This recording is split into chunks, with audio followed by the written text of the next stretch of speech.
उत्तर प्रदेश में कुछ दिन पहले तक जो एक टकराव का माहौल था, आपसी कलह की स्थिति थी, अब ऐसा लगता है कि वो काफ़ी हद तक सुलझ गया है, क्योंकि कुछ उस तरह की खबरें निकल के नहीं आ रही हैं। हो क्या रहा है इस समय उत्तर प्रदेश में? समीक्षा बैठकों का दौर चल रहा है। मंडल वाइज की जो उत्तर प्रदेश में भारतीय जनता पार्टी को भारी नुकसान हुआ है लोकसभा चुनाव में, उसको लेकर के समझने की कोशिश चल रही है। पोस्टमार्टम चल रहा है, मतलब ज़बरदस्त तरीके से अब फीडबैक लिया जा रहा है। शायद पहले लिया जाता तो बेहतर होता, लेकिन अब समीक्षा बैठकें चल रही हैं और योगी जी से बहुत सारे लोग मुलाकात कर रहे हैं। केशव मौर्य जी से मुलाकातों का दौर चल रहा है। राजनीतिक गलियारों में ऐसी खबरें हैं कि कुछ दूसरे संगठनों ने इसमें मदद की है कि इस मामले को शांत किया जाए। उसमें एक विश्व हिंदू परिषद है। खबरें ये भी है कि विश्व हिंदू परिषद के एक बड़े पदाधिकारी ने केशव मौर्य से मुलाकात की, क्योंकि उनका बैकग्राउंड रह चुका है विश्व हिंदू परिषद का, तो उनसे भी बातचीत हुई है।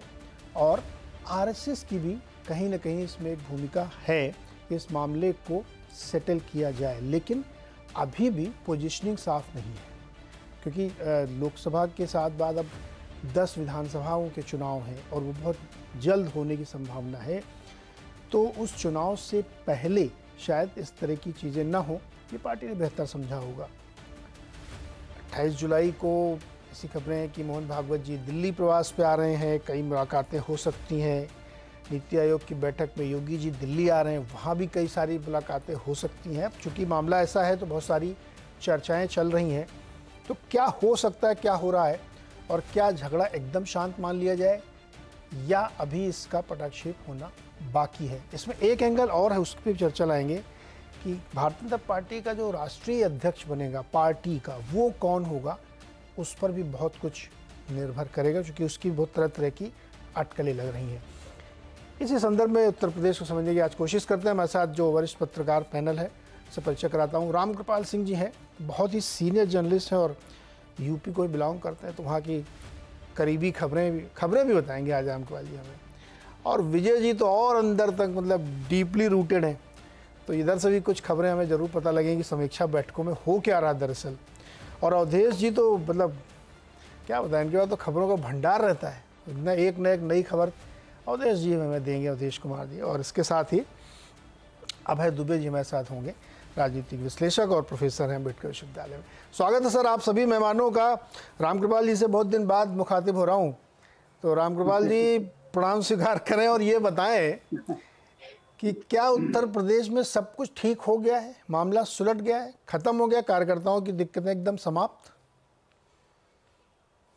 नीरज जी, आपने शुरू में कहा कि मेरे पास खबरें होंगी। ईमानदारी की बात यह है कि मेरे पास खबर नहीं होती और मैं अफवाहों पर बहुत ज्यादा ध्यान नहीं देता हूं, क्योंकि मैं करीब 90s में मैं लखनऊ में था, तो एक कांग्रेस पार्टी जो कवर करते थे, बस वो सीनियर पीटीआई के जर्नलिस्ट थे, तो उनसे हम लोग पूछते थे कि क्या खबर है तिवारी जी आज आपकी पार्टी में। तो बोले हमारी पार्टी में डेवलपमेंट नहीं होते, सिर्फ डिसीजन होते हैं। जब डिसीजन हो जाएंगे तो आपको पता चल जाएगा, हम पीटीआई पर आपको बता देंगे। ऐसे ही मेरा ये कहना है कि कब झगड़ा हुआ नहीं है, ये तो नहीं है, लेकिन जो रिजल्ट आए उत्तर प्रदेश में वो बीजेपी के लिए, बीजेपी के सारे वरिष्ठ नेताओं के लिए एक सोचनीय थे। उस पर विचार करना ये बहुत स्वाभाविक है। और निश्चित रूप से जब भी कभी विफलता होती है तो आप जानते हैं ना कि दोष देने वाले कि भाई मैं नहीं था, मैंने तो ठीक किया, यहाँ गड़बड़ी हुई है। और जैसा कि इतनी बड़ी पार्टी है उत्तर प्रदेश में, आप नीरज जी आप जानते ही हैं कि हमेशा कई ग्रुप होते हैं, महत्वाकांक्षा। कोई ऐसी पार्टी नहीं है जिसमें अगर कोई एक मुख्यमंत्री हो तो बाकी लोग जो कैबिनेट का, ऐसा नहीं है। कोई भी पार्टी नहीं होगी जिसमें नहीं चाहता होगा कि मैं हो जाऊं।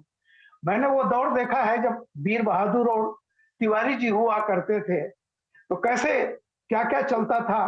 वीर बहादुर जी मतलब और तिवारी जी में बिल्कुल दोनों ग्रुप थे, आपस में बहुत अच्छे होता था, लेकिन वो चाहते थे कि तिवारी जी चाहते थे कि वीर बहादुर ना बना, वीर बहादुर चाहते थे कि कैसे मैं बन जाऊं। हर पार्टी में होता है।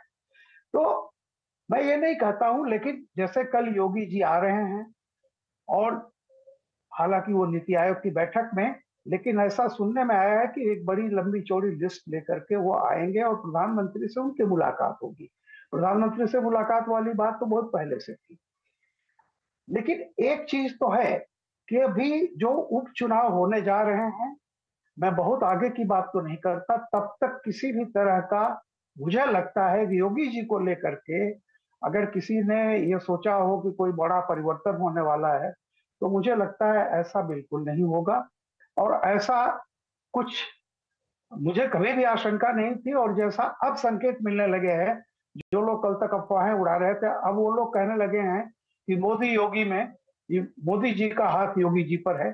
तो मेरा ये कहना है कि अभी पार्टी एक कोशिश करेगी कि संगठन और सरकार में जिस तरह का कई बार कम्युनिकेशन ठीक नहीं है या कहीं भी है, कुछ न कुछ तो रहा होगा।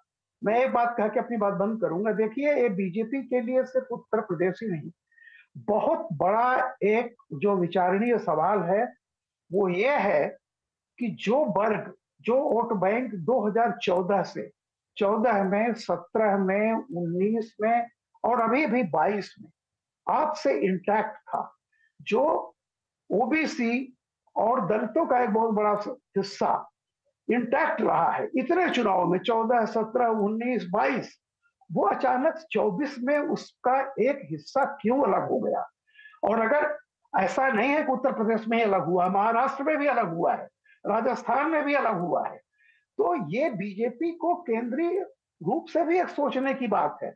बाकी ये ठीक है, लोकल एडमिनिस्ट्रेशन उत्तर प्रदेश में अगर कार्यकर्ताओं का कोई मनोबल डाउन हुआ है, तो निश्चित रूप से योगी जी को सोचना चाहिए कि कहीं ना कहीं कार्यकर्ताओं को साथ लेकर के और ब्यूरोक्रेसी पर बहुत ज्यादा भरोसा करके जो योगी जी कर रहे थे, मुझे लगता है योगी जी से पुनर्विचार कर रही। विजय जी, पिछली बार हम लोगों की जब चर्चा होगी, दर्शकों को जरूर याद होगा, आजकल वो बड़ी दिलचस्पी रखते हैं सब चर्चाओं में, तो सवाल ये था कि भाई ये सब जो कुछ हो रहा है क्यों हो रहा है, तो क्यों, क्या वो खत्म हो गया है, सब कुछ ठीक ठाक हो गया क्या यूपी में, सब बढ़िया निपट गया, पता चल गया कि क्यों हारे थे? देखिए नहीं, ये पता चल गया कि नहीं पता चला, लेकिन क्या खत्म हो गया, ये जो पटाक्षेप शब्द आपने इस्तेमाल किया, शायद भारतीय जनता पार्टी का भी कोई लीडर अभी इस शब्द का इस्तेमाल नहीं कर रहा।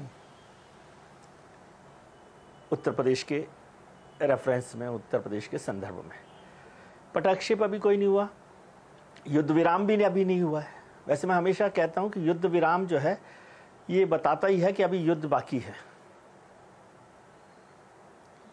मतलब उसको नतीजे पर नहीं पहुंचा है युद्ध। लेकिन अभी युद्ध विराम जैसी स्थिति भी नहीं आई है, अभी चल रहा है, बैठकों का दौर भी चल रहा है, समीक्षाओं का दौर भी चल रहा है, जिम्मेदारियां एक दूसरे पर डालने का दौर भी चल रहा है। और आप देखिए, अब सब लोग मुलाकातें कर रहे हैं। जो हमारे केशव प्रसाद मौर्य हैं, उप मुख्यमंत्री साहब, उन्होंने तो पिछले 2 दिनों में, 3 दिनों में, एक हफ्ते में कोई 100-150 लोगों से मुलाकात की। और उसमें भी महत्वपूर्ण है कि कल और आज की जो बैठकें हुई, कल परसों की बैठक है, उसमें उन सब नेताओं से उन्होंने मुलाकात की है जो मोटे तौर पर उत्तर प्रदेश सरकार से नाराज हैं, उसके कामकाज से नाराज हैं। उसमें उनके सहयोगी दल के लोग भी हैं, उसमें भारतीय जनता पार्टी के लोग भी हैं, कुछ और कार्यकर्ता भी हैं, एमएलएज भी हैं, सब कुछ है।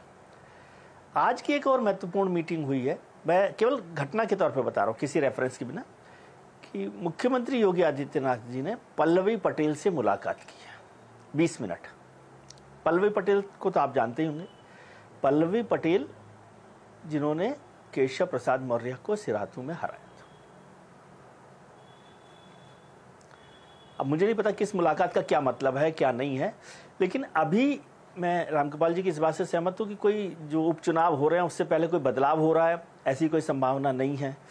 योगी आदित्यनाथ जी बदले जाएंगे इसकी संभावना भी कम है, लेकिन राजनीति में संभावनाओं को पूरी तरह से 100% नहीं कहना चाहिए, इसलिए मुझे वो नहीं लग रहा, लेकिन फिलहाल कोई संभावना नहीं लग रही। लेकिन क्या पार्टी में ठीक हो गया है? और याद है आपको कि पिछली बार भी मैंने कहा था, फिर से मेरा सवाल अभी तक वहीं पर बाकी है कि क्या ये लड़ाई सिर्फ लखनऊ की लड़ाई है?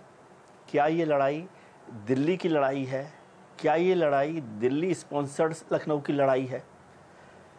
एक पटरी के 2 ट्रैक्स पर एक साथ 2 ट्रेन्स चल रही हैं, केशव प्रसाद मौर्य जी की भी और योगी आदित्यनाथ जी की भी। और एक साथ एक ट्रैक पर जब दो ट्रेन चलती हैं तो वो बिना स्टेशन मास्टर की गलती या निर्देश के नहीं चला करती, ये मुझे समझ में आता है। अब इसका क्या नतीजा निकलेगा, क्या वो जब आउटर पर निकलेंगी तो वो क्रॉसिंग में जब कैची बनती है उस समय टकराएंगी या वहाँ पर उस तक पहुँचने से पहले रुक जाएगी, ये सब भी स्टेशन मास्टर को तय करना है। अब स्टेशन मास्टर क्या तय करेगा, उससे ये ट्रेन एक्सीडेंट रुक सकता है, बच सकता है या हो सकता है, ये तय होना है। विजय, ये दो चीज़ें बताइए। एक तो आप बहुत छायावादी टाइप से बातें कर रहे हैं, आप स्टेशन मास्टर कौन है, नड्डा जी हैं क्या? और दूसरा, ये पल्लवी पटेल से क्यों मिल रहे हैं योगी जी 20 मिनट कल शाम को, क्यों मिले? तो पहले तो ये बताओ, ये स्टेशन मास्टर नड्डा जी हैं क्या? बताइए, आप खबर जानना चाह रहे थे तो मुझे लगा कि ये खबर मिली मुझे। वो खबर तो मुझे पता चल रही, क्यों मिली होंगी उनसे क्यों मिले योगी जी? बताइए। देखिए, आप है ना बहुत ही वो रहते परेशान हमें, जब नहीं मिलते योगी जी तो आप कहते हैं योगी जी मिलते नहीं है लोगों से, योगी जी मिलते हैं तो आप कह रहे क्यों मिल रहे हैं? अच्छा, तो ऐसे ही तो कोई मिलता नहीं। योगी जी भी मुलाकात कर रहे हैं। कोई आपने ये क्यों कहा कि वो सिराथू से हरा चुकी हैं केशव मौर्य, ये बात आपने क्यों कही? ये बात मुझे बताने की जरूरत क्यों थी? खाली पल्लवी पटेल से चल जाता काम। मैं ऐसे याद दिलाने के लिए, आपको एक रेफरेंस के लिए मैंने कहा आपके पास क्या है, बहुत बड़े काम रहते हैं, एंटेलिया से लेकर और यहाँ तक 7 LKM तक, तो मैंने कहा आपको सिराथू तो छोटी जगह याद दिला दूं। ओके, अब आप वो बताइए, स्टेशन मास्टर कौन है? मुझे लग रहा है नड्डा जी हैं station master. Station master Lucknow में तो नहीं बैठा होगा ना? पक्का दिल्ली में ही होगा। स्टेशन मास्टर लखनऊ में नहीं बैठा होगा। तो स्टेशन मास्टर से मुलाकात होगी क्या अभी जो दिल्ली में आएंगे योगी जी? तो होनी चाहिए। ट्रेन के एक्सीडेंट को रोकने के लिए जरूरी है कि मुलाकात हो जाए और बताया जाए कि भाई इस सिग्नल में कुछ प्रॉब्लम हो रही है। एक सवाल और, अभी पिछले दिनों भी एक एक्सीडेंट हो गया था जिसमें ट्रेन जी हाँ नहीं कंप्लीट कर लिए, एक्सीडेंट हो गया था वो? नहीं, वो ट्रेन एक्सीडेंट भी ऐसे ही हुआ था ना कि वो सिग्नल की प्रॉब्लम हो गई। हाँ, अरे आजकल क्या है ना, ध्यान नहीं देते लोग। एक बार एक आया था कि एक टीवी में मैच देख रहा था अपने मोबाइल में ड्राइवर, तो उसने लड़ा दिया ट्रेन। तो यार ये मैच वैच मत देखो ट्रेन चलाते समय, काम करो एक्टिव रहो। अरे एक सवाल और, आपने कहा युद्ध विराम नहीं हुआ है, युद्ध चल रहा है, ये क्यों आपको लगा कि अभी चल रहा? हमको तो लग रहा था ये सब शांत हो गया, जब कुछ खबर नहीं तो सब शांत। नहीं, मैंने तो ये कहा कि जब आप कहेंगे कि युद्ध विराम हो गया है, तब भी मैं युद्ध विराम का मतलब समझता हूँ कि युद्ध अभी बाकी है। युद्ध विराम को मैं युद्ध खत्म नहीं मानता ना। ओके, मैं ये कह रहा हूँ। और अभी तो युद्ध विराम भी नहीं हुआ है ऐसा मुझे लग रहा है। अभी युद्ध विराम नहीं हुआ है। अभी तो शाम को, जब वो महाभारत काल में, आप तो उस जमाने से हैं, तो महाभारत काल में जब शाम को सेनाएं अपने अपने पड़ाव पर आ जाती थी ना, तो उसके बाद जो रणनीति बनती थी, युद्ध नहीं चल रहा होता था, लेकिन अगली सुबह की क्या रणनीति होगी युद्ध की, वो वाला वक्त चल रहा है। ओके, अच्छा, अवधेश कुमार जी भी आ गए हैं। अवधेश कुमार जी बताइए भाई, सब कुछ ठीक हो गया यूपी में या अभी कुछ बाकी है? वीएचपी के अधिकारी मौर्य जी से मिले, ऐसी खबरें हैं, सत्यता प्रमाणित आप करें, और क्यों मिले, क्या हुआ उसमें, कुछ खबर बताइए। यूपी में सब ठीक हो गया क्या? देखिए, इसके आप जो पूछ रहे हैं कि यूपी ठीक हो गया, तो इसके दो पहलू है ना। एक तो पहलू यह है कि भारतीय जनता पार्टी की सीटें जिन कारणों से घटी थी, क्या उन कारणों की भारतीय जनता पार्टी ने पूरी समझ बनाई है और उसको चार्ट आउट करके एक्शन प्लान के अनुसार से काम कर रही है। दूसरा ठीक का मतलब जो आप अत्यंत आनंद लेके लगातार इस पर डिबेट कर रहे हैं और खोद के लोगों से पूछते हैं कि भाई केशव प्रसाद मौर्य और जोगी जी में क्या है, तो ये दोनों दो चीज बिल्कुल आप कहेंगे कि दोनों को एक साथ मिला के मैं देखूं तो वो नहीं होगा। जो पहले का उत्तर है कि अभी तक ऐसे संकेत नहीं मिले हैं कि भारतीय जनता पार्टी की उत्तर प्रदेश इकाई ने अपने उन कारणों की ठीक से पहचान करके उसको लिस्टेड किया है, उस पर काम की कोई प्लानिंग की है कि हमारी सीटें क्यों घटी थी। कुछ किया है उन्होंने, प्रतिदिन योगी आदित्यनाथ जी मिल रहे हैं, लेकिन ज़्यादा चूंकि फोकस इस समय ज़्यादातर आपके भी डिबेट का चारों तरफ है वो है, और जो त्रिवेदी जी बता रहे हैं वो है कि क्या योगी आदित्यनाथ और केशव प्रसाद मौर्य जैसे कोई स्टेशन मास्टर हो। मैं आप लोगों से पूछता हूं, क्या कोई ऐसा स्टेशन मास्टर धरती पर होगा जो दो ओर से दो ट्रेन को अपनी दिशा में चलने की छूट दे दे कि आप दो एक ही दिशा में आओ और ट्रेन में टक्कर हो जाओ? ऐसे पॉलिटिक्स, ऐसे कोई पार्टी चलती है क्या? मेरे हिसाब से तो नहीं चलती है और ऐसे चलाई भी नहीं जा सकती है। न तो योगी आदित्यनाथ की इतने ना समझ होंगे, न केशव प्रसाद मौर्य इतने ना समझ होंगे, न अमित शाह जी होंगे, न नरेंद्र मोदी हो। मैं खुल के नाम ले रहा हूं। तो इसलिए इस रूप में हम एक निकाल सकते हैं अपने बारे में। देखिए, जो कुछ भी इस समय हो रहा है वो बहुत असामान्य गतिविधि नहीं है, मैं बार बार कह रहा हूं, लेकिन मेरे स्टेटमेंट पे चूंकि वो रोचकता आपको नहीं दिखाई देगी, इसमें तो कुछ है ही नहीं। मैंने आज भी बात की है, दोनों जगह बात करके समझने की कोशिश की है, दोनों जगह से एक लाइन की मुझे नहीं। अभी आपके यहां भी आ रहा था तो मैं जोगी जी के यहां बात करते 17-18 मिनट में गाड़ी में बात करते आ रहा था। हाँ। कि भाई क्या है ये। तो उसमें अब जैसे दिल्ली आ रहे हैं तो दिल्ली आने में मुझे बताया कि जब भी दिल्ली जाते हैं तो कौन कौन अवेलेबल है वो बात करके पहले से तय हो जाती है कि उनके यहां जाना ही है। वो हर बार के वो रूटीन में होता है। और चूंकि चुनाव के बाद प्रधानमंत्री के साथ इनका बैठना नहीं हुआ है अभी तक उस रूप में, फोन पर बात हो जाती है 5-7 मिनट, इसलिए उसमें कोई ये नहीं है कि कोई केशव प्रसाद मौर्य ऐसा क्यों कर रहे हैं, फलाना क्यों कर रहे हैं। इस प्रकार से कोई मैच्योर लीडर और पार्टी का नेता नहीं करता है, क्योंकि सबको तकलीफ है, सबको मालूम है कि सत्ता रहेगी तभी हम रहेंगे और कोई एक व्यक्ति दूसरे पर सारा दोष नहीं डाल सकता है। मुख्यमंत्री होने के नाते योगी आदित्यनाथ जी पर जिम्मेवारी ज्यादा है, लेकिन जो लोग बगल में है, उप मुख्यमंत्री हैं, अध्यक्ष हैं, सबकी मिलाजुला के जिम्मेवारी होती है। तो एक तो इसमें जिनके मिलने की बात करें, देखिए क्या है, संजय निषाद या ओम प्रकाश राजभर केशव प्रसाद मौर्य से मिलने जाते हैं तो तस्वीरें छप जाती है। दोनों आकर के अलग अलग जोगी जी से भी मिलकर चले गए। अब वो दोनों इस चक्कर में है कि कहीं कुछ हुआ, अगर इधर भी पलड़ा भारी हुआ तो मैं इधर भी रहूंगा, इधर भी रहूंगा। ये उनकी अपनी भूमिका है और वो दोनों समझ रहे हैं कि ये क्यों हमसे भी मिल रहे हैं, उधर भी मिल रहे हैं। बहुत सारे विधायक इधर भी मिल रहे हैं, उधर भी मिल रहे हैं। तो इतनी एबनॉर्मेलिटी नहीं है, क्योंकि एक मंथन है, विधायकों को अगले चुनाव का भय है। जिस प्रकार से जिस प्रकार से चुनाव में स्थिति बनी है, तो सब एक दूसरे से बात कर रहे हैं क्या क्या इशू हो सकता है। जो बैकवर्ड वाली इशू उठाइए, पल्लवी पटेल का आप देखिए, पल्लवी पटेल अभी केशव प्रसाद मौर्य के साथ एक ही कार्यक्रम में थी, एक शिव मंदिर का उद्घाटन था, दोनों ने एक दूसरे की प्रशंसा की, प्रयागराज से बगल में था। तो वो चुनाव में जीत हार उस समय हो गई है, लेकिन इस समय की परिस्थिति बदली हुई है कि पल्लवी पटेल ने अखिलेश यादव के विरुद्ध एक स्टैंड लिया है और उस स्टैंड लेने के बाद वो हो सकता है वो शायद बीजेपी में ही आगे आ जाएं, क्या स्थिति होगी। लेकिन ये सच है कि वही पल्लवी पटेल केशव प्रसाद मौर्य जिससे भी मिली है, अलग से मंच पर एक साथ रही हैं, एक कार्यक्रम में रहे हैं। तो अगर ये सब चीजें पता होगी तो लगेगा बहुत कुछ नहीं। अब क्या ये बात है कि क्या केशव प्रसाद मौर्य और योगी आदित्यनाथ में कोई मतभेद नहीं है? अगर ये मैं कहूंगा तब ये गलत होगा कि उनमें मतभेद नहीं है।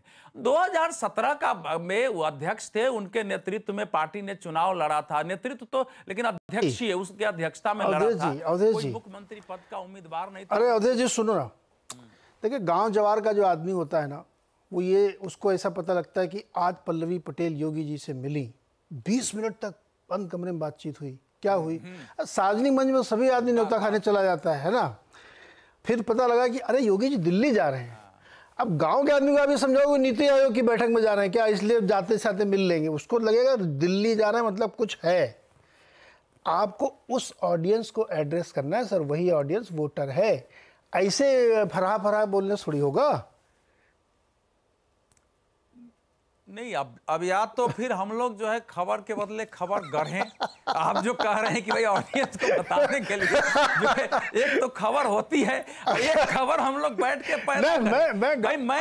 देखिए, अगर वैचारिक रूप से मैं गढ़ने के लिए नहीं कह रहा हूं सर, अगर आइडियोलॉजिकली बात करेंगे तो उसका उत्तर दूसरी होगी। वीएचपी के एक नेता मिलेंगे, दो बात ऐसा है, हाँ मिले हैं, बीएचपी के नेता मिले हैं, बीएचपी के लोग उधर भी गए हैं, संघ के लोगों के साथ बैठे। अच्छा अवधेश जी, एक सवाल में नेता कोई इतनी, सुनो ना, पहले एक सवाल में जरा इनसे ले लूं विजय जी से। विजय जी के ऊपर आपने कहा कि ऐसा कौन सा स्टेशन मास्टर होगा जो 2 ट्रेनों को आमने सामने हरी झंडी दिखाएगा, बताइए सर। नहीं, मैंने कहा आमने सामने नहीं चल रही वो ट्रेन, वो पैरेलल ट्रैक्स पर चल रही है। आमने सामने नहीं चल रही, मैंने ये कहा ही नहीं कि आमने सामने, वो पैरेलल ट्रैक्स पर चल रही है। लेकिन यदि आप कभी, आप तो खैर बड़े आदमी, सॉरी माफ़ी चाहता हूँ, कभी रेलवे में जाते हैं ट्रेन में, तो थोड़ी दूर पैरेलल ट्रेन चलने के बाद, ट्रैक चलने के बाद वो आगे जाके एक क्रॉस करता है ताकि ट्रैक्स को बदला जा सके। अब वो जगह ऐसी होती है कि यदि वहाँ से पहले स्टेशन मास्टर ने उसको रोक लिया तो कोलिजन नहीं होगा, अगर नहीं रोका तो कोलिजन होगा। ये करो, आमने सामने ट्रैक है ही नहीं, पैरेलल ट्रैक्स पर भी कई बार एक्सीडेंट होते हैं ना सर।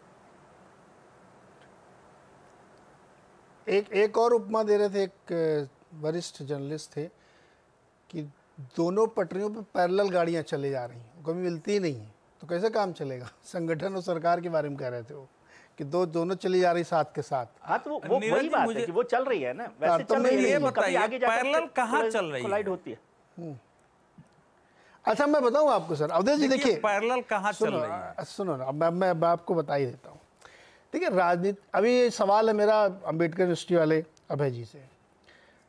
राजनीतिक गलियारों में ना कोई प्रमाण लेके थोड़ी खबरें बताई जाती कि देखिए ये स्टैम्प पेपर मैंने लिख के दिया। मैं आपको बताऊं, चुनाव से पहले और उसके बाद लखनऊ, रायबरेली, कानपुर, उन्नाव, बनारस से संपर्क में था मैं, तो लोग मुझसे ऐसा कहते थे आपको कुछ आइडिया है क्या कि योगी जी चुनाव के बाद बदल दिए जाएंगे। तो मैं उनके ऊपर हंसता था। अभी वो मेरे ऊपर हंसते रहेंगे कि देखो बड़े पत्रकार बने बैठे, इनको कुछ पता नहीं। चुनाव खत्म होते ही ये कलह शुरू हुई कि नहीं हुई। तो राजनीतिक गलियारों में जो चीज़ें चलती रहती, गांव जवार में जो लोग बात करते रहते, उसको ऐसे हल्के में नहीं टाल देना चाहिए। अब वो सामने में लोगों को दिख रहा है, ये तो अफवाह है। अब मैं, ये तो अफवाह, सुनिए सर, आप फिर गलत समझे आप। ये बात 1 महीने पहले किसी ने मुझसे कि ऐसा चल रहा है क्या है, लेकिन इलेक्शन के बाद ये कलह हुई कि नहीं हुई, हटे नहीं हटे मैं नहीं कह रहा हूं, लेकिन ये कलह हुई, उस पर चर्चा हुई। कला तो होगी, नहीं कला, इसका मतलब कहीं ना कहीं कुछ सुलग रहा था। ठीक है ना। अभय दुबे जी उत्तर प्रदेश में कुछ चल रहा था, सब ठीक हो गया है या अभी भी चल रहा है, मूल सवाल सिर्फ यही है। देखिए मेरे पास तो कोई अंदरूनी जानकारी है नहीं, ना मैं कोई अंदर का व्यक्ति हूँ। जो खबरें अखबारों में छपती हैं वो मैं पढ़ लेता हूँ, जो टीवी पे सुनाई जाती हैं वो सुन लेता हूँ, और हमारे मित्र लोग जो खबरें सुनाते हैं वो भी सुन लेता हूँ। अभी भी सुन रहा हूँ जो साथी लोग कह रहे हैं, और मैं सबका सम्मान करता हूँ। मैं मानता हूँ सबकी उनके पास जो जानकारियां हैं वो जरूर सिक्काबंद जानकारियां होंगी, लेकिन मेरा परिप्रेक्ष्य इस पूरे मसले में दूसरा है। मेरा परिप्रेक्ष्य ये है कि उत्तर प्रदेश में पिछले 10 साल में भारतीय जनता पार्टी ने एक हिंदू राजनीतिक एकता बनाई थी, और कामयाबी के साथ बनाई थी। और मैं इसको आपके मंच पे भी बार बार कहता रहा हूं, मतलब आपको ध्यान होगा, एक बार नहीं मैंने कई बार इस बात को कहा कि भारतीय जनता पार्टी ने एक असाधारण उद्यम करके एक राजनीतिक एकता बनाई, जिसके अंदर यादव और जाटव को छोड़कर हिंदू समाज के बाकी सभी हिस्से विभिन्न मात्राओं में शामिल थे। इसलिए वो एकता व्यापक भी थी, और उसने 4 चुनावों में बार बार, छोटे चुनाव और जोड़ दिए उसके साथ, पंचायत के, नगर महापालिका वगैरह के, लेकिन बड़े 4 चुनावों में लगातार भाजपा को वोट देकर अपने आप को मजबूत भी साबित किया। लेकिन इस चुनाव में हुआ ये कि वो राजनीतिक एकता बिखरती हुई दिखाई पड़ी। तो मेरा तो हमेशा मकसद ये रहता है कि वो राजनीतिक एकता क्यों बनी, और वो क्यों बिखरते हुए दिखाई पड़ी, और क्यों उसका जो बिखराव हुआ उसका निराकरण, यानी उसका उस समस्या को सुलझाने की कोशिश भारतीय जनता पार्टी करते हुए इस वक्त नहीं दिखाई पड़ रही है। मेरी दिलचस्पी का विषय ये है। अगर आप चाहें तो इस विषय में मैं कोई बात कह सकता हूं। सही है ना सर, बताइए अवधेश जी, वही तो सुनना है। अवधेश जी का नाम अभय जी। हाँ, तो मेरा मानना यह है कि भारतीय जनता पार्टी ने राष्ट्रीय स्वयंसेवक संघ के नेतृत्व में 10 साल से नहीं, लंबे अरसे से जो शूद्र जातियां हैं और दलित जातियां हैं उनको एक आश्वासन दिया था कि आपको पॉलिटिक्स में एक लेवल प्लेइंग फील्ड प्राप्त होगा। भारतीय जनता पार्टी ब्राह्मण बनिया ठाकुर की पार्टी नहीं है। वो आपको भी जो दूसरों को अवसर प्राप्त होता है वो अवसर आपको भी देगी। और उनकी इस बात पर इन जातियों ने मोटे तौर पर, किसी ने कम किसी ने ज्यादा, सबने भरोसा किया। और उस भरोसे के पीछे ये भी था कि जो दूसरी पार्टियां थी वो उनकी उम्मीदों पर खरी नहीं उतर पा रही थी, लंबे अरसे तक वो उनको समर्थन करती रही थी, तो उन पर भरोसा किया गया। इस प्रक्रिया में धीरे धीरे राजनीतिक इतिहास के एक खास क्षण में ये एकता बननी शुरू हुई और उसने अपने आप को 10 साल तक धीरे धीरे करके मजबूत भी किया। लेकिन इसी में कुछ और इस तरह की भी घटनाएं हुई जिसमें इस पूरी प्रक्रिया को कैंसिल करने की संभावनाएं थी, इस पूरी प्रक्रिया को गड़बड़ाने की संभावनाएं थी। वो जैसे एक घटना हुई कि आपने ईडब्ल्यूएस कोटा भारतीय जनता पार्टी लेके आई, ये एक बहुत बड़ी घटना थी। जब ईडब्ल्यूएस कोटा लेके आई तो जो कमजोर जातियां थी, जो आरक्षण के दायरे में भी ही पनपती थी, उनको लगा कि ये तो हमें वायदा नहीं किया गया था कि ऊंची जातियों को पिछले दरवाजे से घुसेड़ा जाएगा, ये तो हमें वायदा नहीं किया गया था। कहा किसी ने कुछ नहीं, अब चुपचाप रहे, उसका राजनीतिक असर भी नहीं दिखाई पड़ा। लेकिन सबके दिमाग में ये बात जरूर खनकी कि ये तो कोई वायदा नहीं हुआ, तो ये तो संविधान में लिखा हुआ है नहीं कि आर्थिक आधार पर आरक्षण दिया जाएगा। तो अबे जी, ये जो कारण आप बता रहे हैं, ये एक विश्लेषण का बहुत अच्छा तरीका है, लेकिन मैं ये जब समझा कि क्या जो अंतरकलह चले उसमें ये प्ले भी था क्या? देखिए, एक अंतरकलह पे मैं आता हूं ना। हाँ। अंतरकलह तो पराजय की वजह से चल रही है ना। हाँ। अंतरकलह के बीज पहले से मौजूद थे, पराजय की वजह से वो खुल के सामने आ गए हैं। तो पराजय की वजह क्या है? अगर इस पे दो बातें हम कर लेंगे तो अंतरकलह की वजह भी समझ में आ जाएगी, मेरा ये कहना है। ओके। हाँ, अब ये है कि इसकी वजह से जब विपक्ष ने संविधान बदल देंगे इसका प्रचार किया, तो बड़ी तत्परता से इन जातियों ने विपक्ष की बात पे यकीन कर लिया, जो इससे पहले नहीं करती थी यकीन। तो भाजपा को, सबको ये सोचना चाहिए कि विपक्ष ने सही प्रचार किया गया हो, गलत प्रचार किया गया हो, उस पर यकीन क्यों किया इन जातियों ने। पहली बात तो ये है। इसके बाद ये है कि जब 2017 में, अब मैं उस अंतरकलह की बात पे आता हूं, 2017 में जब आदित्यनाथ जी को मुख्यमंत्री बनाया गया था, तो उस वक्त प्रचार धीरे धीरे करके छवि ये प्रोजेक्ट की गई, आदित्यनाथ जी बहुत ही मजबूत मुख्यमंत्री हैं, वो बुलडोजर चलाते हैं, वो ऑपरेशन लंगड़ा चलाते हैं, वो बिल्कुल किसी की डिगने वाले नहीं है, वो अपराधियों को दुरुस्त कर देंगे, और वो भ्रष्ट भी नहीं है, और भ्रष्टाचारियों को भी दुरुस्त कर देंगे, वगैरह वगैरह। और इस तरह एक बहुत ही शक्तिशाली मुख्यमंत्री के तौर पर उनकी छवि प्रोजेक्ट की गई। जबकि असलियत कुछ और थी। असलियत ये थी कि पहले दिन से ही उत्तर प्रदेश की राजनीति की सत्ता की सारी बागडोर उनके हाथ में नहीं थी। उस उत्तर प्रदेश में सत्ता बहुकेंद्रीय थी। चूंकि चुनावी नतीजे अच्छे आ रहे थे, हिंदू राजनीतिक एकता का कारण, इसका मैंने अभी आपके सामने जिक्र किया, इसलिए ये सब चीजें दब जाती थी। भाई, आदित्यनाथ जी के खिलाफ ही 150 विधायकों का धरना हो रहा था, और आदित्यनाथ जी अपनी मर्जी के अफसर भी नियुक्त नहीं कर सकते थे, और कई केंद्र थे, दोनों उप मुख्यमंत्री एक केंद्र थे, संघ द्वारा जो नियुक्त लोग थे, जिन्होंने ठेका और वगैरह देने का पूरा जिम्मा अपने हाथ में ले लिया था, वो सत्ता का दूसरा केंद्र था। मतलब सत्ता के कम से कम मेरे निगाह में 4 केंद्र थे उत्तर प्रदेश में। तो और ये चीजें लगातार होती हुई प्रभावशाली चुनावी जीतों के तले दबती रही, ये कभी उभर कर सामने नहीं आई।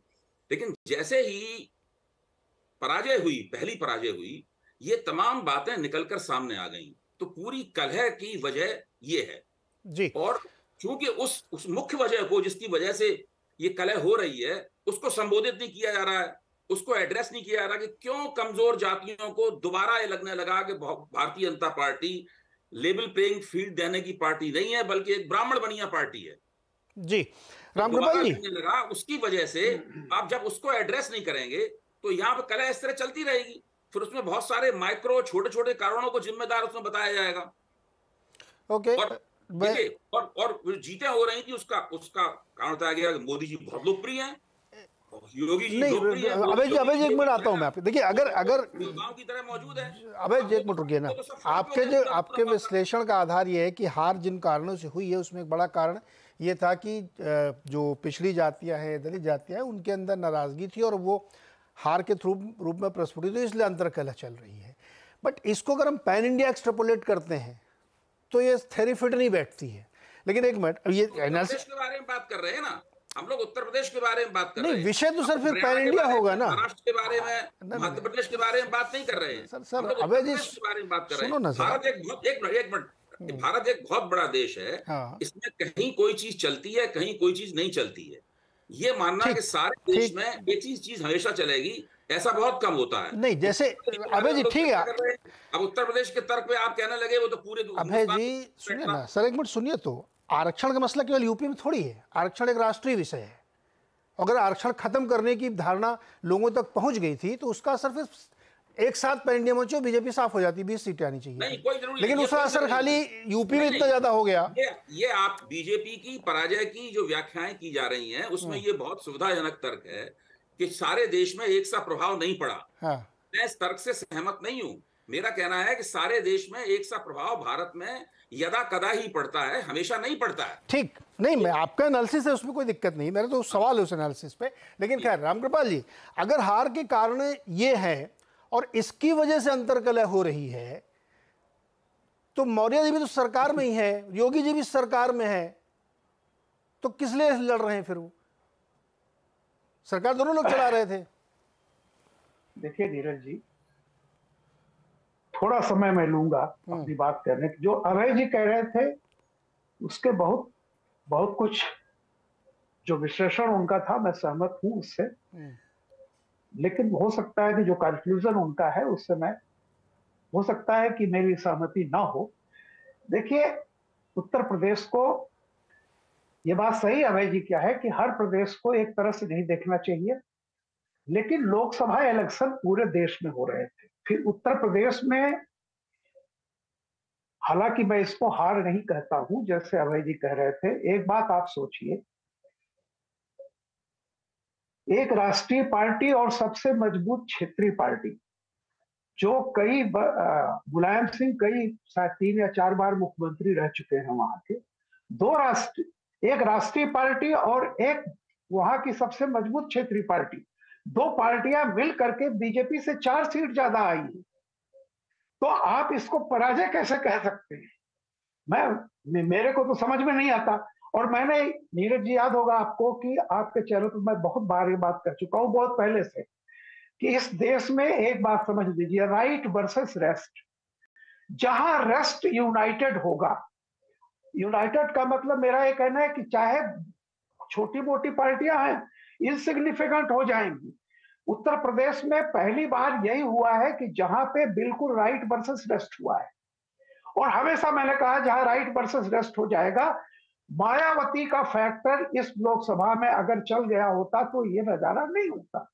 अगर आप परसेंटेज ऑफ वोट में भी देख लें तो एक जो बेसिक जो बात हुई है उत्तर प्रदेश में, वो यह हुआ है कि पहली बार, अखिलेश भी ये जानते थे कि कर्नाटक चुनाव के बाद पहली बार इस देश में माइनॉरिटी वोट जो है, अब वो ये समझ गया है कि उसका विकल्प कोई भी, कांग्रेस जो है, नई कांग्रेस राहुल वाली है, वो कांग्रेस नरसिम्हा राव वाली नहीं है। तो कर्नाटक से वो लगातार कांग्रेस की तरफ आंख उठा के देख रहा है।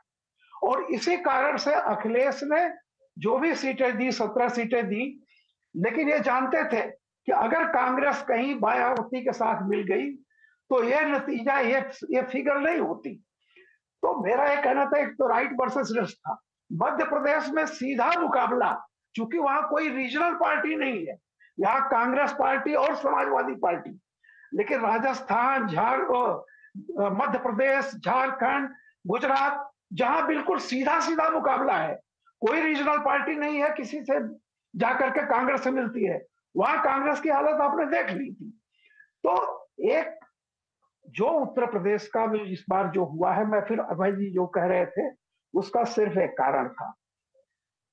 देखिए, मंडल कमीशन के 20 साल, 25 साल, 30 साल के बाद जो मंडल में उसके अपने अंतर्विरोध उभरे, इन 20-30 सालों में जो जातियां उत्तर प्रदेश की 1.5%, 2%, 2.5% जो दहाई में नहीं होती हैं, उनको दहाई वाली जातियों ने उनको नाराज कर दिया। और वो उनको लगता था कि हमारे मंडल के बीच में ही एक सवर्ण पैदा हो गया है। यह सोच करके वो जातियां बहुत पहले से ही नाराज बैठी हुई थी, उनको कोई एक रास्ता नहीं मिल रहा था। और अमित शाह के आने पर, मैं हमेशा कहता हूं कि जो मक्खन था वो समाजवादी पार्टी के साथ चला गया, जो मट्ठा था वो अमित शाह की तरफ आया। और अगर आप देखेंगे 14, 17, 19 और 22, आप 22 और 24 में बहुत कम का फर्क है। मार्च 22 में चुनाव हुआ था, आप देखेंगे कि वो मट्ठा इंटैक्ट होकर के बीजेपी के साथ रहा। फिर क्या हो गया इन्हीं 2 सालों में कि अचानक उस पर इतनी विपदा आ गई। ईडब्ल्यूएस वाली बात जो कह रहे हैं, हो सकता है उसका थोड़ा असर हो, लेकिन सबसे बड़ा असर हुआ है जिस चीज को मैं उत्तर प्रदेश का मुस्लिम वर्ग और जो कांग्रेस का जो कोर स्ट्रेंथ कभी किसी जमाने में होती थी, वो होती थी माइनॉरिटी, दलित और अपर कास्ट की एक कास्ट, आप सब जानते हैं। उसमें से वो जो हरिजन था, आज भी अगर ये गलत फहमी है लोगों को कि वो समाजवादी पार्टी की तरफ नहीं आया है, वो कांग्रेस की तरफ लौटा है। और उसको इस तरह से समझाया, उसको लगा कि बाबा साहब की किताब गायब हो जाएगी, उसको यूं कहा गया। और दूसरा 8,500 रुपए महीने, ये 2 चीजें थी जिसको बीजेपी के तमाम नेताओं ने इसकी पुष्टि की। कम से कम आरक्षण के सवाल पर 6 नेताओं ने बयान दिया कि हाँ, हम संविधान बदलने जा रहे हैं। जैसा नीरज जी अभी आपने कहा कि आम आदमी क्या समझता है, गांव की एक सज्जन से पूछा हमने, उसने कहा बाबू जब बाबा की किताब ही नहीं रहेगी तो हम क्या करेंगे। तो वो कांग्रेस की तरफ लौटा है, कांग्रेस के नाते ये नतीजा आया है। नहीं, रुकिए ना रामकृपाल जी, पॉइंट टेकन आपका, बिल्कुल सही विश्लेषण आप कर रहे हैं। विजय जी एक चीज बताइए मुझे, अगर मान लीजिए जो अभय जी कह रहे हैं वो एक इम्पॉर्टेंट पॉइंट है कि हार का कारण ये है, अब वो प्रस्फुटित हो रहा अलग अलग तरीके से अंतर्कलह है। मैं ये कह रहा हूँ कि कांग्रेस ने 100 बार संविधान बदला है ना, बदला है ना। अब भारतीय जनता पार्टी, कुछ नेताओं ने कहा, इसमें कोई शक नहीं, कहा उन्होंने सार्वजनिक मंच पर कहा कि 400 से संविधान बदलना है। फिर प्रधानमंत्री कह रहे हैं कि कोई दुनिया की ताकत बदल नहीं सकती, स्वयं बाबा साहब नहीं बदल सकते। ये बात आप उस व्यक्ति को नहीं समझा सके, कन्विंस कर सके कि ये वाली बात सच है। वो एक किसी संपला जो भी थे उनकी बात सही नहीं है, ज्योति मिर्धा की बात गलत है, और ये वाली बात सही साबित करा दी गई कि नहीं यही है, और ये ब्राह्मण ठाकुरों बनियों की पार्टी है इसलिए इसको वोट नहीं देना है। अगर ये स्थिति है तब भी तो उनके निष्क्रिय और ठंडे कार्यकर्ताओं की गलती है ना। इसमें बदल गया क्या संविधान? 14 से आज तक कितना संविधान बदल गया, बताइए मुझे। नहीं नीरज जी, बिल्कुल ठीक बात आप कह रहे हैं। और देखिए अभी हमारी डिबेट में मैं थोड़ा सा कंफ्यूज हो गया क्योंकि नहीं, थोड़ा सा डेविएट हो गई एक्चुअली, अभय जी ने डायरेक्शन डेविएट कर दिया। डेविएट हो गई, इसलिए बिल्कुल सही कह रहे हैं, लेकिन डेविएट हो गई है। ये बिल्कुल वैसे जैसे योगी जी समीक्षा कर रहे हैं, जैसे दूसरी दिशा में एक लाइन में केवल कहूंगा जरा, मैं कहना भूल गया था, संविधान बदलने की बात नहीं, ये कहा गया कि आरक्षण खत्म करने सर, वो संविधान बदल के आरक्षण खत्म करेंगे। अरे संविधान बदलेंगे तभी आरक्षण खत्म, वो एक ही बात है सर, उसमें कोई डिफरेंस नहीं है जी। तो ये जो संविधान आरक्षण खत्म करने की बात, ये जो है, और जो अभय जी ने कहा कि जैसे कमजोर रूप से आर्थिक लोगों से जो 10% नहीं, अब एक मिनट रामकृपाल जी सुनिए ना, संविधान इसीलिए बदलना है क्योंकि आरक्षण खत्म करना है। एक आदमी आके आपको ये समझा देता है कि देखो 400 इसलिए चाहिए क्योंकि संविधान बदलना है, संविधान इसलिए बदलना है क्योंकि आरक्षण खत्म करना है, और 10 साल से जो सरकार चल रही है वो ये नहीं बता पा रही कि झूठ चल रहा है, तो गलती किसकी है इसमें? जी विजय जी सर, विजय जी नहीं नीरज जी, 2 बातें हैं ना, ये जो बात हो रही है वो अलग है, लेकिन मैं समझ रहा हूँ कि यदि आप इसको जहां पर से शुरू की थी, क्या हम उस पर बात करना चाहते हैं? भारतीय जनता पार्टी के हार के कारणों की समीक्षा करने दीजिए भारतीय जनता पार्टी के नेताओं को, राइट। और उसमें जो अभय जी कह रहे हैं वो बात बहुत हद तक सही है कि वो एक बड़ा कारण बना और वो आप कन्विंस नहीं कर पाए। जो आप कह रहे हैं कि भाई कार्यकर्ताओं पर क्यों आ जाते हो आप, नेताओं पर क्यों नहीं आते? नेता नहीं कन्विंस कर पाए ना। तो नीरज जी आप जो है बड़े लोगों के साथ रहते हैं, बेचारे कार्यकर्ता को ही मारते हैं। सर नहीं मैं मार नहीं रहा हूं, अब आप भी वही, मेरे ख्याल में अभय जी वाली डिबेट आप सही जगह पे ले आए कि नेता नहीं समझा पाए क्योंकि मनभेद है आपस में। हाँ, मैं बड़ा कि तू बड़ा, नहीं मैं दूसरी आगे ने बात घूम के वहीं पे। मैं ये कह रहा हूं आप नहीं, मेरा निवेदन केवल इतना सा है कि वो तो बिल्कुल ठीक बात है और इस पर सब चर्चा रामकृपाल जी ने भी की, सबने बात की। अवधेश जी जितना बातचीत करते हैं नेताओं से, योगी जी से, मेरी तो उतनी बात नहीं होती है, मेरी तो होती ही नहीं है बात, मेरी कोई बात ही नहीं सुनता। तो खैर मुद्दा यह है कि हार के कारणों पर चर्चा करेंगे तो वो अलग होगा, हार के कारणों पर समीक्षा करने दो भारतीय जनता पार्टी को, ये हमारा विषय नहीं है। विषय है तो केवल इतना है कि ये इस तरह से सारी बात हुई संविधान बदलने की, आरक्षण की। मैं दूसरी बात कह रहा हूं, जहां पर आपने डिबेट जिसको करना चाहते थे, यदि आप, एक बात मैं हमेशा कहता हूं कि कबूतर और बिल्ली में एक रिश्ता है कि कबूतर को बचना है अगर बिल्ली से तो आंखें बंद करने से नहीं बच सकता, बचने की चांस तो फिर भी कम है, लेकिन कबूतर को अगर बिल्ली से बचना है तो आंखें खोलकर बचना होगा। अब ये सवाल, क्या भारतीय जनता पार्टी के नेता उस कबूतर की तरह से आंख खोलकर रखना चाहते हैं? जो सारा दो कारण है, हार के कारण अलग है, अंतर कलह का कारण उसमें हार एक्सक्यूज है। वो हार के ने उस एक्सक्यूज, उस अंतर कलह का ट्रिगर पॉइंट बन गया। इसको समझिए आप बात को, समझे? जिन कारणों से हुई, जो जातिगत आरक्षण की बात हुई या आरक्षण खत्म करने की बात हुई संविधान, तो उसका मतलब हुआ कि वो जो जातियां जो अभी तक साथ थी 10 साल, वो खिसक गई आपसे, आप उनको कन्विंस नहीं कर पाए। इसको आपने ट्रिगर पॉइंट ऐसे बनाया कि आपने उस नेता का इस्तेमाल नहीं किया जो ये भरोसा दिला सकता था। ठीक है, अंतरकलह क्यों हुई है? अंतरकलह जो मैं समझता हूं वो है कि जो शेयर, लॉयन शेयर जो है वो आपने उस आदमी को नहीं दिया जो ये समझता था कि उसको मिलना चाहिए। असली बात ये है, और ये बहुत समय से नहीं मिला, लेकिन आज उनको ट्रिगर पॉइंट मिल गया। हमेशा ट्रिगर पॉइंट कोई होता है ना, वो ट्रिगर पॉइंट है ये नतीजे।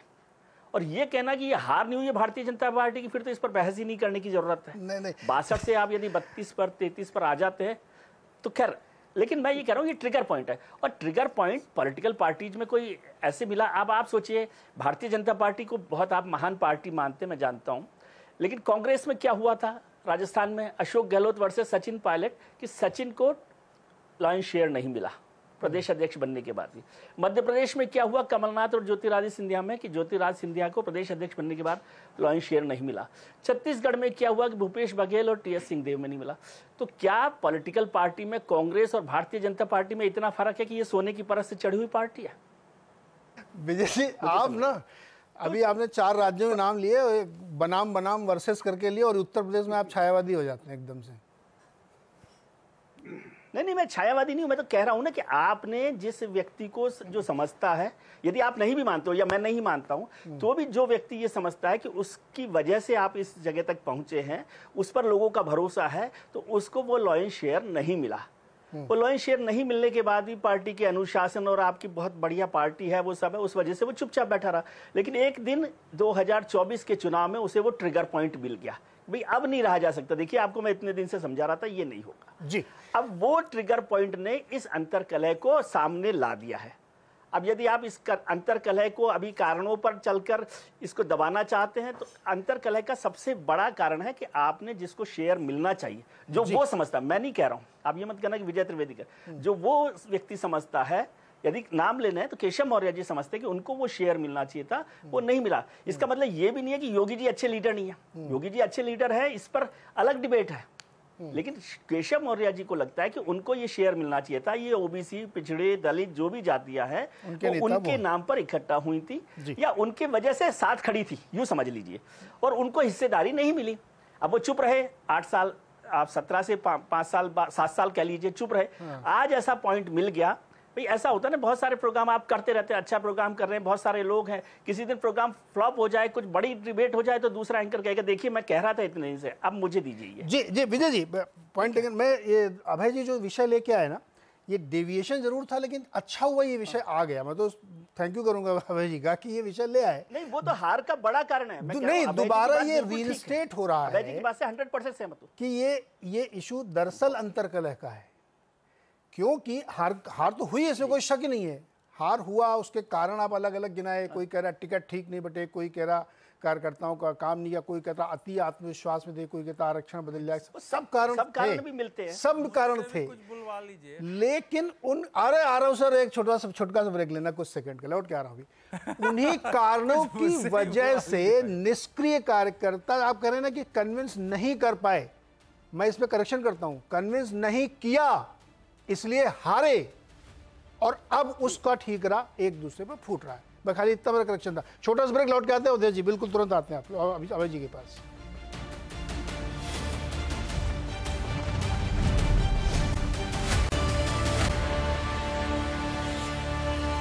स्वागत एक बार फिर से आपका। और बहुत ही दिलचस्प बहस चल रही इस वक्त कि उत्तर प्रदेश में अंतर कलह क्यों चल रही, कौन जिम्मेदार है, और उसके कारण भी बीच में इसमें शामिल कर लिए गए।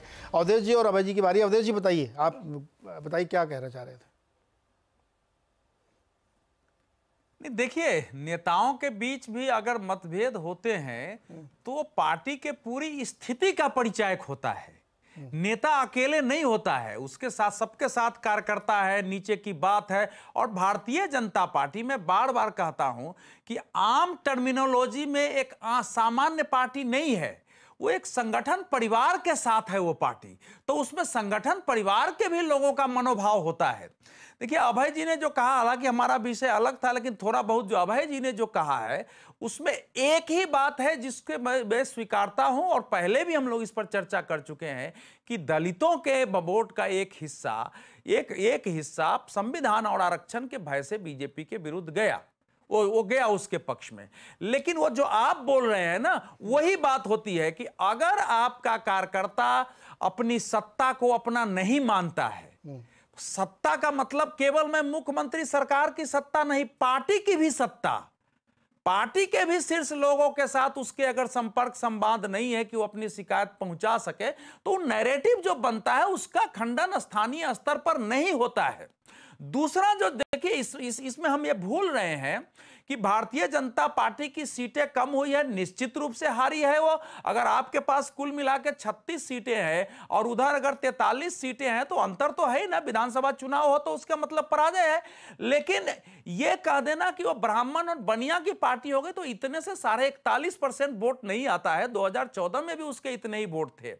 2014 का वोट उसका उस मायने में इंटैक्ट है, एक हिस्सा गया है। लेकिन सबसे बड़ा कारण जो इस बार रहा है कार्यकर्ताओं के निरपेक्ष होने का या कार्यकर्ताओं के नाराज होने का, उदासीन होने का, उसमें हम लोग चर्चा कर चुके हैं कि सरकार की संवेदनहीनता तो है ही है कि सत्ता के साथ छोटे छोटे आपके काम नहीं, कोई पूछ नहीं, पार्टी के साथ भी उस प्रकार से नहीं। लेकिन कैंडिडेट्स इस बार जो सिलेक्शन में थे उनको भी कार्यकर्ता पसंद नहीं कर रहे थे। जिसको कार्यकर्ता नहीं चाहते हैं, अगर वो कैंडिडेट और समर्थक आप लाते हैं, इस कारण को मत बोलिए कि ये केवल जाति के आधार पर हुआ है। अब उदाहरण के लिए मैं कह रहा हूं कि बीजेपी में स्टेट में पहले 5 की लिस्ट बनती है, कोर कमेटी 3 करती है, वो 3 सेंटर में भेजा जाता है। जिसको नहीं मालूम हो, क्योंकि बीजेपी में ऐसे नहीं होता है कोई एक आदमी चयन कर दे, नीचे से ऐसे ही जाता है।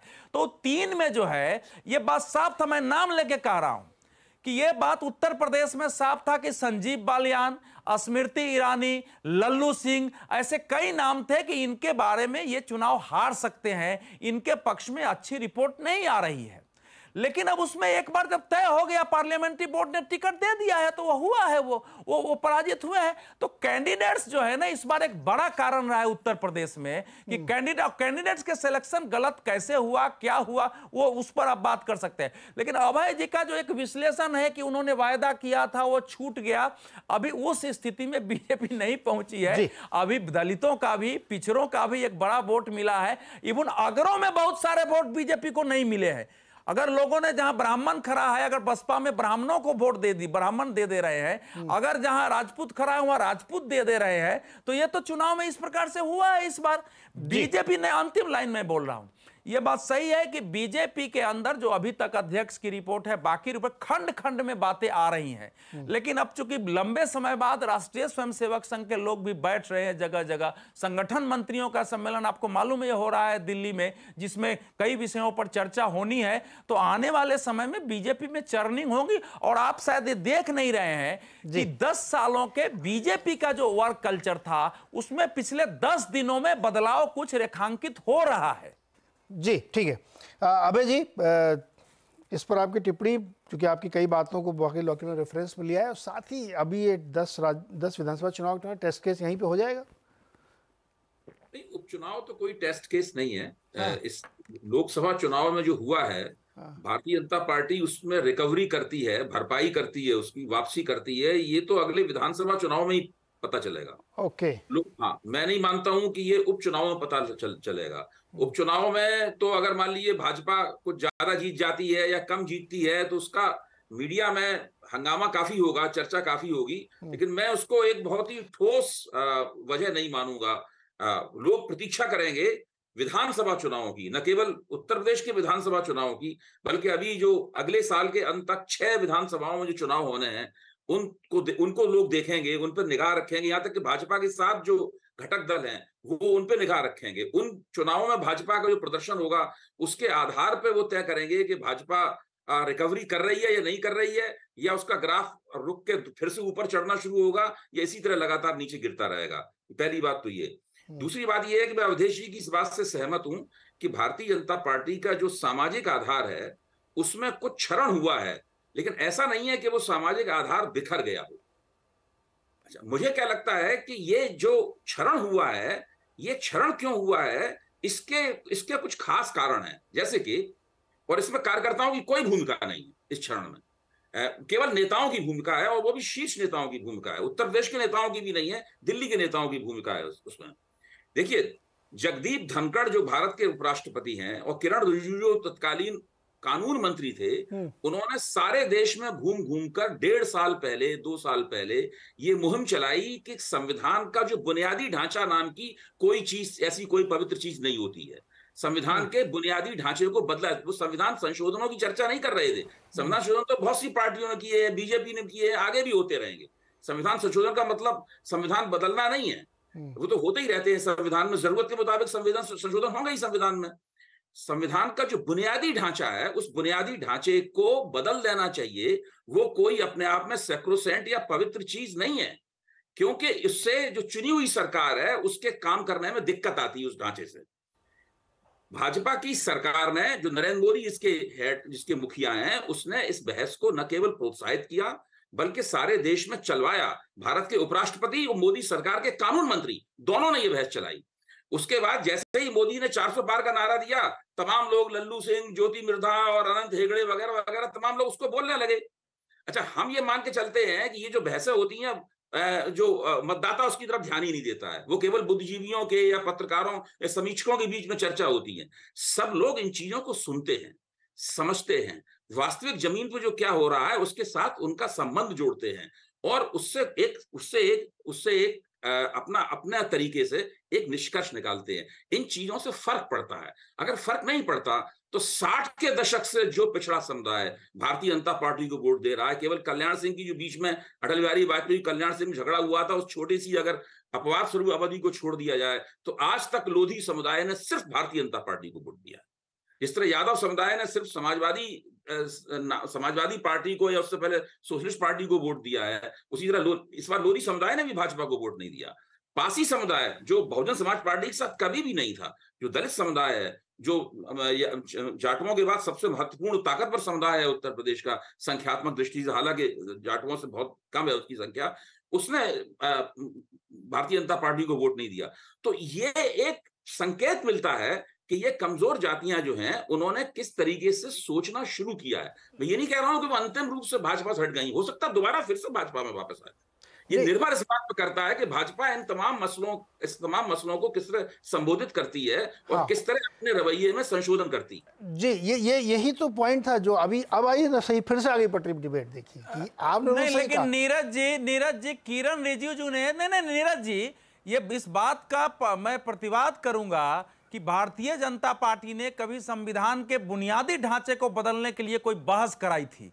ये भी एक जो है ना, मैं फिर उसी शब्द का प्रयोग करूंगा। अभय जी के हमारे मतलब हम लोग बहुत डिबेट में रहे, पुराने हमारे मित्र हैं, लेकिन ये जो इस देश का एक सेकुलर खेमा जो है ना, ये इसमें कब चली है ये बहस? ये कभी भी इस देश में बुनियादी ढांचे को लेके किरण रिजिजू जी को हटाया गया, क्योंकि वो जजों पर टिप्पणी कर चुके थे। जी, तो ये तो बिल्कुल पता नहीं कहां से खबर आ गई है, कहीं से भी आई हो खबर, लेकिन ग्राउंड पे भारतीय जनता पार्टी के कार्यकर्ता इस बात का खंडन नहीं कर पाए। ये तो मान लो ना आप।